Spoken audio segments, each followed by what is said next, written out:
திருவேடுகளே போற்றி போற்றி. நண்பர்களே, அஷ்டாஸ்தமூர்த்தங்கள் அப்படிங்கிற தலைப்புல ஈசனுடைய 64 முகங்களை பற்றி பார்த்து வரோம். இன்னைக்கு ஈசனுடைய 11வது முகமான ஏறிய விமலர் அப்படின்னா இடபாரூடர் அப்படிங்கிற 11வது முகத்தை பற்றி பார்க்க போறோம். முப்புறங்களை அளிக்க சிவபெருமான் போது இன்னொர்கள் அனைவரும் அவங்களுக்கு ஏற்ற மாதிரி ஈசனுக்கு உதவினாங்க. சூரியனும் சந்திரனும் சக்கரங்களாகவும், பூமி தேராகவும், மேருமலை வில்லாகவும் கொண்டு இவர் தேர் மீது புறப்படும் போது விநாயகர் வழிபாடு செய்யாத காரணத்துல அந்த தேர் ஒடிஞ்சு போகுது.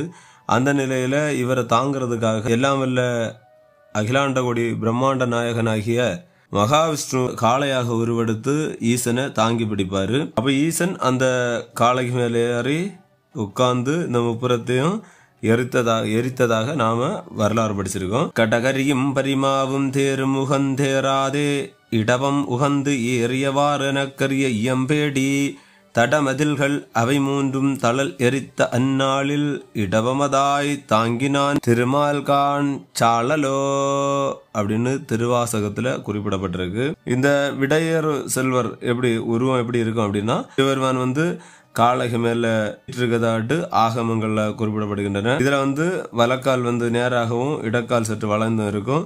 வலகரத்துல வஜ்ர தண்டாயுதம் இருக்கும். ஒரு விரல்ல தடிப்புள்ள பின் வலகரத்தில் உடுக்கை, இடகரத்தில் மானுமலும் இருக்கும். தலையில ஜடாமகுடமும் உடலில் அணிகலன்களும் இருக்கும். சிவந்த மேனியோட இருப்பாரு.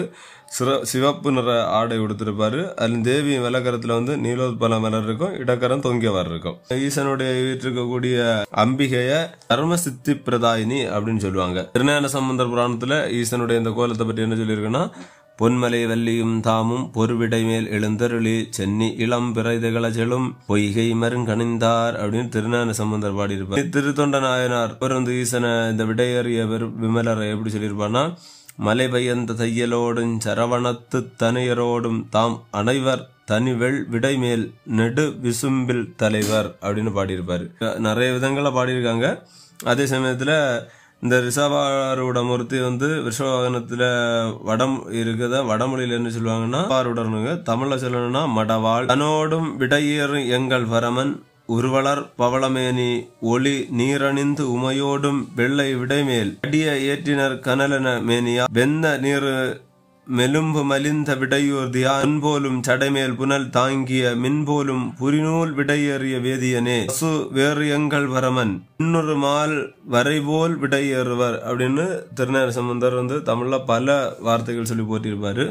அதே இதுல திருநாவுக்கரசர் பாத்தீங்கன்னா, விடையேறி புறம் எரித்தார் உமையோடு வெற்றம் ஏறுக தேரும் பெருமையான் முட்டுவார் குழலாளோடு மால்விடை இட்டமா உகந்தோறும் இறைவனார் அடல் விடை ஊர்தியாகி செங்கன்மால் விடை ஏறிய செல்வனார் அப்படின்னு திருநாவுக்கரசர் கூறியிருப்பாரு.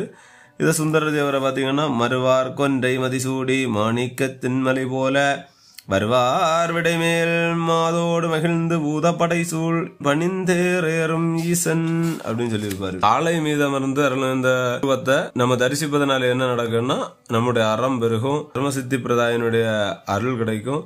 அம்மையப்பன் தர்மத்திற்கு எந்த காலகட்டத்திலும் வெற்றியை தான் தருவாங்களே தவிர தோல்வியை தரமாட்டாங்க. சோதிப்பாங்க, வெற்றி தான் கிடைக்கும்.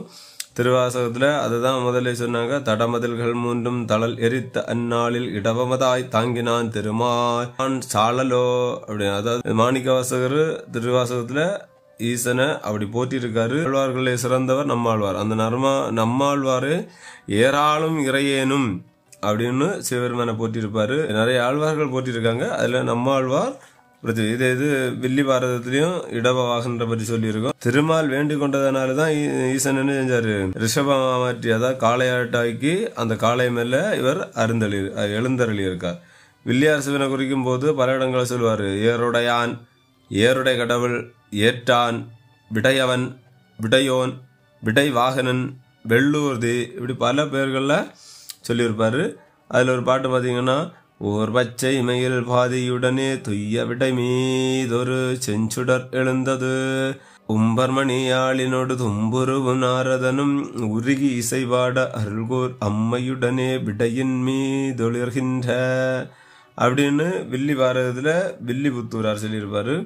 இனி இந்த விடையேறும் பெருமானுக்கு ஆலயங்கள் எங்க இருக்குன்னு பாத்தீங்கன்னா, கும்பகோணத்திலிருந்து மயிலாடுதுறை போற வழியில திருவாடுதுறை அப்படிங்கிற ஊர்ல விடையேறு செல்வரின் தரிசனம் நம்ம வர முடியும். நண்பர்களே, இந்த பதிவு பிடிச்சிருந்தா லைக் பண்ணுங்க, ஷேர் பண்ணுங்க, கமெண்ட் பண்ணுங்க.